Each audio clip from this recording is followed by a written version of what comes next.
Modded.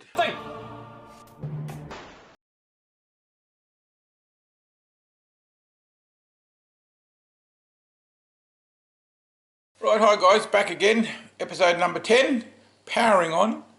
Now, just a request, when you send images, can you make sure they're individually numbered, as in 1, 2, 3? Because if I get a stack of images and they're all called unnamed or .jpeg, it takes me a lot longer to sort this out.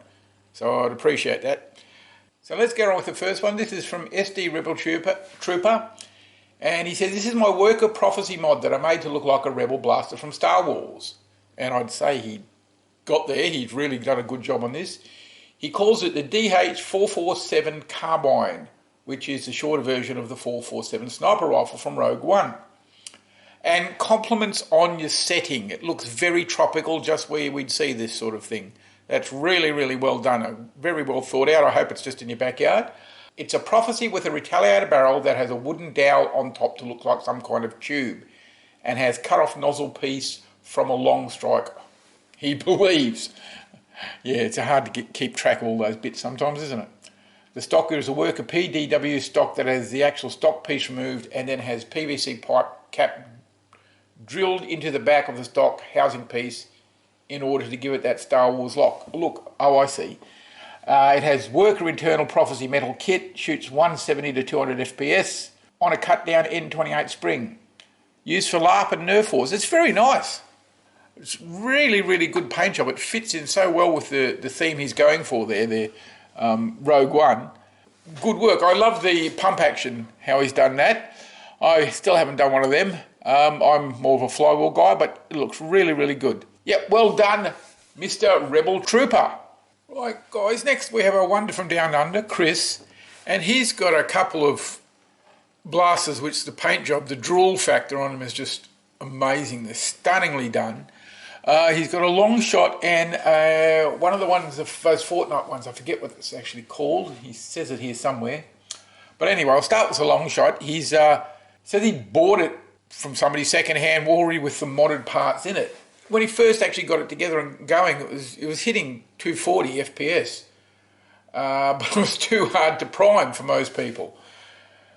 So he's changed it to a shorter barrel and brought down the spring. It's down to about 150. And basically, this blaster was just put together to practice his painting, which is just showing off something chronic. But it's beautiful. I mean, metallic rainbow, you can't go past it. I'm a realistic sort of paint job sort of guy, but I even love these. They're really, really nicely done. And we've got a shot here of the inside of the long shot. You can see a metal trigger and catch and a few other bits and pieces, but really it doesn't have much information on about what it is. And the other one is a Nerf Scar, that's it. But he's actually converted this to HPA. So technically not actually a Nerf gun. I assume it's using the high pressure air to shoot the Nerf darts, but yeah, again, the really nice paint job. Can't be mistaken for a real gun. Those things never could. That comic sort of enlarging of one end of them I've never been a fan of, but you know, you got to play to your crowd, and Nerf have obviously found a market for it. But again, the paint job is just stunning. I absolutely love it. And unfortunately, he doesn't give you much detail about that. So I'm assuming it's just, you know, spray cans or an airbrush. But this last one, just the long shot shells, it's just so clean and well done. It is gorgeous. I think I'm going to have to paint something like this for some reason, but I'll have to have a really good think about why it's painted in such a way. But yeah, really well done, Chris. Very impressive. Very impressive. All right, next up we have one from Ryan P. And Ryan's a fellow of a few words. He says, this is the AMPR, Anti-Material and Personnel Rifle. It has a solenoid pusher featuring a semi and full auto with Kraken motors and daybreak wheels, hitting at about 155 FPS. He said he added a quick detach mega big shot to the side for a complete weapons platform feel, and the integrated demolisher rocket functions as usual. Now, looking at this, I was just trying to work out how much modification he did, and when I actually got to the photo of the pre-painted blaster, I was flabbergasted. Yes, my gas was flabbered. It's stunning the amount of work he's put into this. He's got a demolisher body with a Recon Mark II pistol grip moved in front of the magazine well, which necessitated the rocket launcher being moved forward. And so above that, as support, he's added a long shot front end, and he's got the top body with the access hatch of the Recon Mark II upside down as the base, and the buttstock off it too. It's absolutely amazing amount of work he's gone to do this, and it looks brilliant. It's really tied together. I love bullpups, obviously, but he has done such a good job of this integration. And then along with that, he's gone on to a colour scheme. Love a good camouflage pattern, and he's done it very, very simple. Here's an image. It's just he's sprayed with grey, and then masked areas he doesn't want to paint with some blue tape. So he'll come back to that later, and then spray the next layer, which is obviously the other grey, which he'll then mask again. Yeah, the lighter grey, and then he'll spray the white on top, pull off all his masking, and do his detail work. And it just looks so good. I love all the little orange accents he's left all over and only unpainted bits. Fair enough, it's going to be out there doing stuff. But it's brilliant. It's really, really clever. Now, this is just really, really well done. It looks so good. Really so good. It's given me some inspiration, some ideas. I'm going to have to do one. Another blaster added to my list. But absolutely outstanding, Ryan. I'm literally almost speechless, which wouldn't be a good thing for these videos. Well done, mate. Looking forward to the next one. And here's one from Vincent D, and I've got a question for you, Vincent. Do you ever sleep? You produce so much work. And this one, he says, it's built on a Raven. When I first saw it, I was going to call it Draven, but it's actually called the Black Dragon Bahamut. Says it needs minor tweaks, but finished needs a new chrony for foot per second test. Probably about 120, he thinks. Glow tape for the eyes and glow paint on the chrome teeth. It's full auto with a modded pusher rod, metal gearbox and worker 132 motor. Smooth flywheel, stock cage Krakens, integrated with a Raven, dual voltmeter and a magnetic movable rail. I'm assuming when he says a dual voltmeter, that's for full or semi. I'm not sure. Electronics is not my strong point, but this is pretty cool. My Black Dragon Nerf Strife. I'd like to know where he got his dragon head from. And I think that's a what do you call it? The green ones on top, a Nitron scope on top. Yeah, it's very nicely done. I've just noticed it appears to have two magazines for some reason. There's one just a holder, so something's going on there. I'm a little bit confused. That's just got me flummoxed. Anyway, another one for Vincent, from the mind of Vincent. The strange, twisted mind of Vincent. Well done, mate.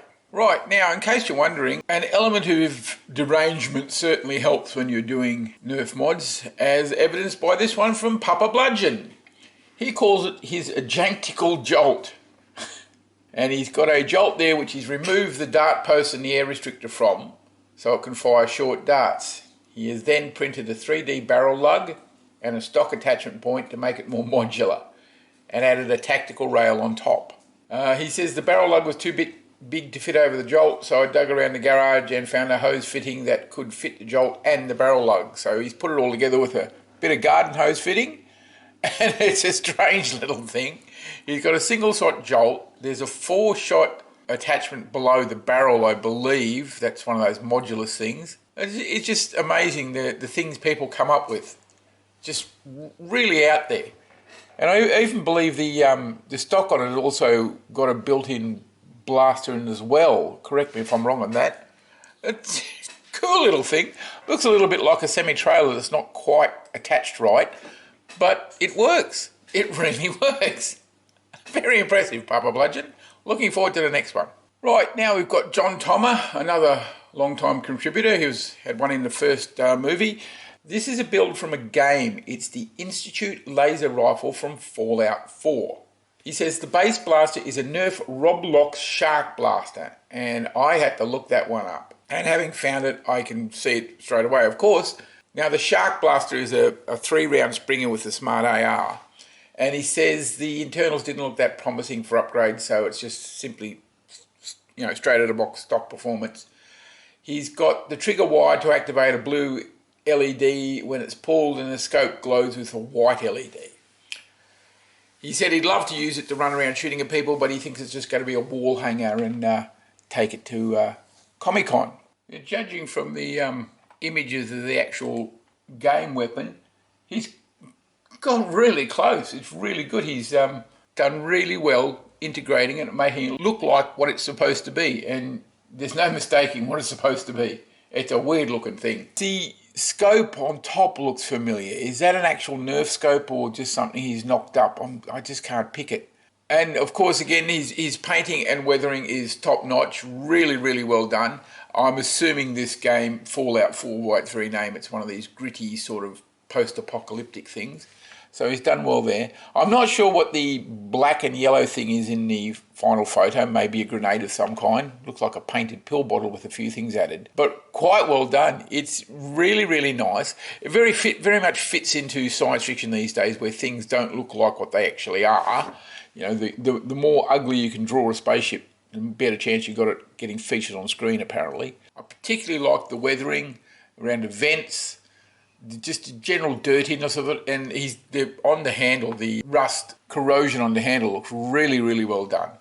And he's done some reasonably major mods to this thing, a lot of cutting and fitting, and it's come along very, very well. It's really blended in. Really well done. Really well done, John. Very impressive. Okay, next up is Edward W, and he's got his cosmetically painted turbine. And he's done a brilliant job. The weathering and the wear on the paint, the rust, it's really nicely done. It looks like just a stock turbine with maybe a new front muzzle. The colouring is brilliant. It just, one, the orange makes it safe to go out and play with, and two, has a bit of a District 9 vibe with those orange diagonals. I like the little orange and white fleck on the magazine. No arguments about whose magazine it is in the heat of a Nerf blaster battle. It's just so well done. He hasn't given me any information at all. I'm assuming if he's taken this much trouble to paint the outside, he's probably upgraded the insides, because from what I hear, the turbine is not that great a blaster out of the box.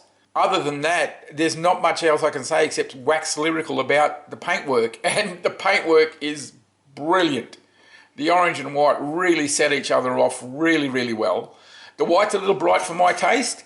I would have gone with my black wash over it, but each to his own. But the weathering he's done, and particularly the wear on the raised edges and the surface and the chips in the paint and so on and so forth, that's really, really cool. I'm going to have to start paying more attention to that stuff. I'm pretty rough and ready when I do that. Yeah, he's done an excellent job. Can't fault it. Really well done, Edward. Looking forward to your next one. And if you do send the next one, a little more info with what you've done would be appreciated. Thanks, mate. Really nicely done. Excellent work. Next up, we've got this gorgeous little thing from Roland D.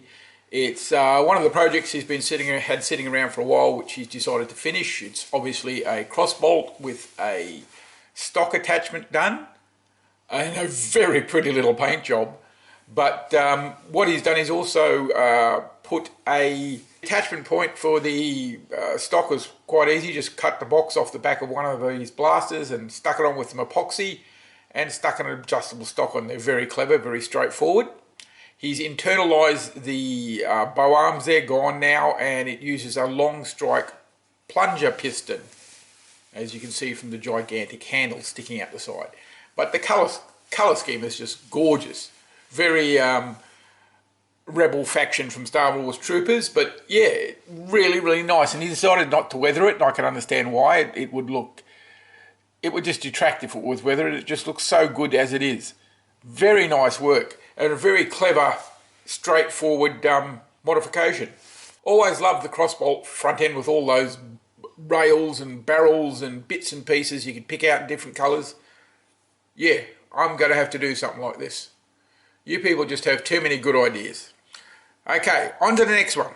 This is what can only be described as more freaking awesomeness. Look at this thing. It's from Orange Crate 76. It's what he calls the skeleton key, as you can tell from the nameplate. And it is a rough cut Alpha Hawk merged together with a long shot front gun pump. And I'm sure he has a good reason for doing that. Of course he does, to make it a pump. But I do believe the rough cut's got a pump, so I'm not sure what's going on there. He wrapped the knuckle guard in some 550 paracord to bulk it up a bit and add some colour. The lights are LED backlit frosted plexiglass panels with some decorative black vinyl and metal mesh on them. And he's got a switch tucked into the middle of the stock somewhere that turns it on. The paint is mostly Krylon rattle cans, as usual, with some sandy textured paint on the pump grip and butt plate for a little extra grip. Now there's a clever idea. I wonder if they sell that or you have to do it yourself. But that's a really good idea. The green stripe is an old can of metallic lacquer from a model car that took forever to harden, he says. But when it did, it looks great, and he's right, it's absolutely beautiful. Love the colour. The internals are all stock, which may have led to its downfall. Oh, this doesn't look good. It's going downhill, isn't it? I had thrifted the rough cut, and it was always kind of a crunchy prime. Oh, that sounds great. It's like when you get a strife and you open up the battery box and all this rust falls out. But it worked fine, so I figured it was just dirty. Well, unfortunately, on the third time priming for a test fire after buttoning it up, one of the smaller gears blew 3 or 4 teeth. Well, there you go. But, you know, he's a positive guy. He says at least it'll look good on the wall. And he may be able to source some internal parts for it. I would love to send them to him because I'd love to see this thing working, but I think I've only got one rough cut in my collection at the moment. So, sorry, mate. If I do find another one, I'm happy to send it to you. Yeah, I mean, this is gorgeous. It is such a clean, beautiful integration. The paintwork is so well done. Such nice, you know, he's not into this realistic, dirty and rusty like me. He's done a really pretty mod. Left the big orange barrel so he can go and play with it outside, which was definitely the idea.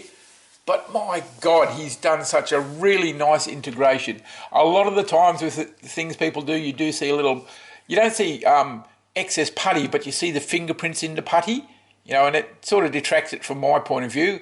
But he has just done this wonderfully. It looks like something Nerf actually produced. And it is like something Nerf actually produced because it doesn't work. Ha ha. No, what I'm saying is it looks like a factory production. It is beautiful. Really, really nice. And hey, Orange Crate, if you ever want to get rid of it, put me on the list. I'll buy it off you. It's bloody beautiful. All right, guys. So that's all for this time. Now, a few of you may have noticed that some of your blasters you sent like a month or 2 ago, and they're only in this movie. I apologise for that. I had a problem with my computer and lost a bunch of emails. Only lost them temporarily. I have since found them. So I've got them back and they're going up now. And most of them are going up now. 1 or 2 will be in next month's movies. Sorry about that, guys. But on, as I say, with the slideshow.